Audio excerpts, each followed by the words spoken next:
Do you have a mangy mutt on your payroll?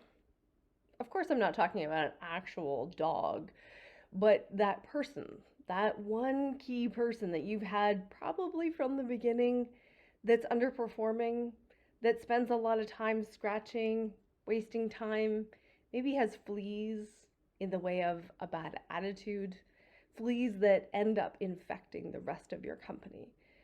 Now, it seems really clear. Okay, hey, we have somebody who's underperforming, their attitude's not improving, we've talked to them, we've reprimanded them, now it's time to go, right? Seems clear, pretty obvious, but why don't you do it? Why are you not doing what is obvious, what is clear cut, what is straightforward? That's the piece that I always want to talk to people about. Why are you not doing it? Because this is where we start to really dig into the subconscious mind and those funky little programmings that get set up in our brain that say, no, that's not okay. Oh my goodness, it's not safe to let somebody go. And oh my goodness, they'll be out on the street and they won't have money. And then I'm going to be responsible for their death. Or, there's all kinds of interesting, crazy things that we get set up in our subconscious mind that are not at the surface. And it's not until we start digging at them that we start finding out what's going on so that we can shift that and change the situation. So, tell you about one of my clients, Brooke, amazing woman. She runs a seven-figure business. She does coaching, and she's got a team. She's got a team running all the show. She oversees it. It's fabulous. Now, she had one of these mangy mutts on her team when I first started working with her. And it quickly became apparent to me that it was like this mangy mutt, this one key person who at first was amazing, has now become a problem. The fleas are infesting the company and we need to change the situation. And so I said to her, I said, do you think it's time to let her go? And boom, there comes all the resistance. There comes all the reasons, the justifications. And so I worked with her, and there were about 8 different key aspects and subconscious programming of why she couldn't let this person go. And it was even so far as that she was paying this person twice the going rate, twice the industry standard rate, double, like huge pay every month to an underperforming staff. Now, on the outside, it's very logical. Well, cut her pay. Okay, so we did that. She actually did. Brooke leaned in, she cut her pay. But that didn't solve the problem because that's not where the issue was. So there still continued to be a problem. So Brooke and I dug a little bit deeper, moving more of the pieces out. Each time we moved them out, she got a lot more clarity as to why she was keeping this person on, why she was hanging on to that piece. And then we could adjust it in for herself, feeling like she needed that person for support. Well, we got her connected with, being her own support and being willing to be the big boss that she had become, being willing to be that successful business owner that she had actually become.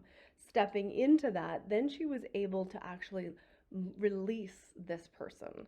And here's the interesting thing is that the minute that she did that, her business transformed in an incredible way. So she had been struggling with her sales team, and the sales team were having about a 37% close rate. It really, it's like, oh, things were going on. Now, there were some other little challenges in the background unrelated to this, but in regards to this one key person, it was really the sales team that she was overseeing, and that was where the infection was strongest. So by removing this person that was not a good fit for the business, that was ready to move on, um, what happened for Brooke is that her sales team, she ended up being able to scale them back from 5 to 3 and then move the close rate from 37% up to 68%. That is a huge difference in how many people you have to manage, a huge difference, of course, in profitability, right? Covering all of your costs and putting money in your pocket at the end of the day.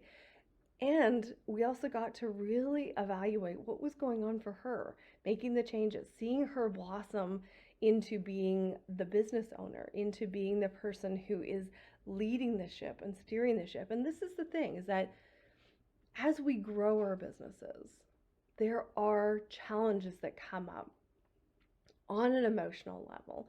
And, even if you're quite level headed, like Brooke is actually a very level headed person, but there are little things that can get in our way that seem really small.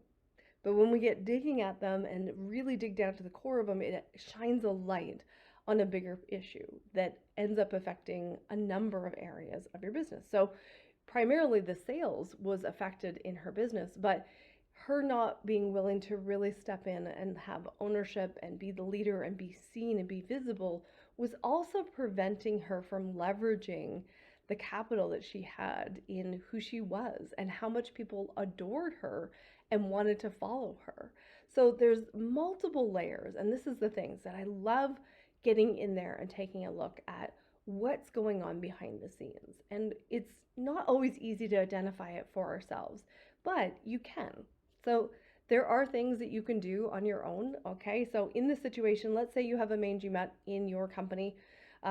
First thing, try to just fire them.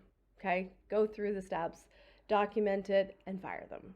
If you can't do that, then grab a journal and start writing out, what do I lose? What do I lose if I let this person go? Okay. The obvious one would be, what do I gain if I let them go? And then that, helps you to move over to firing them. But if there's subconscious programming that says, it's not safe to let them go for whatever crazy reason, or I'm not going to be okay, then we need to be digging into that. And so we want to look at, what are the crazy reasons that I want to keep this person around? What is that going on in our subconscious mind? And then leaning into moving those pieces out. So those are kind of a couple ways to dig into this. Of course, it is faster and it's easier when you're working with somebody.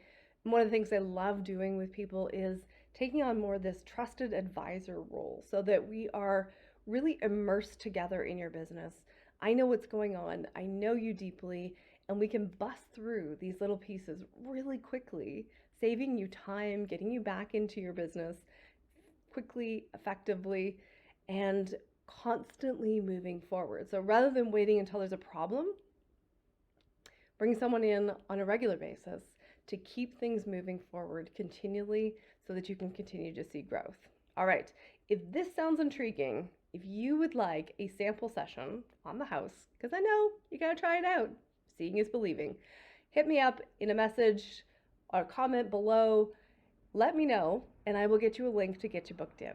All right, you have an awesome day, and we'll see you on the next one.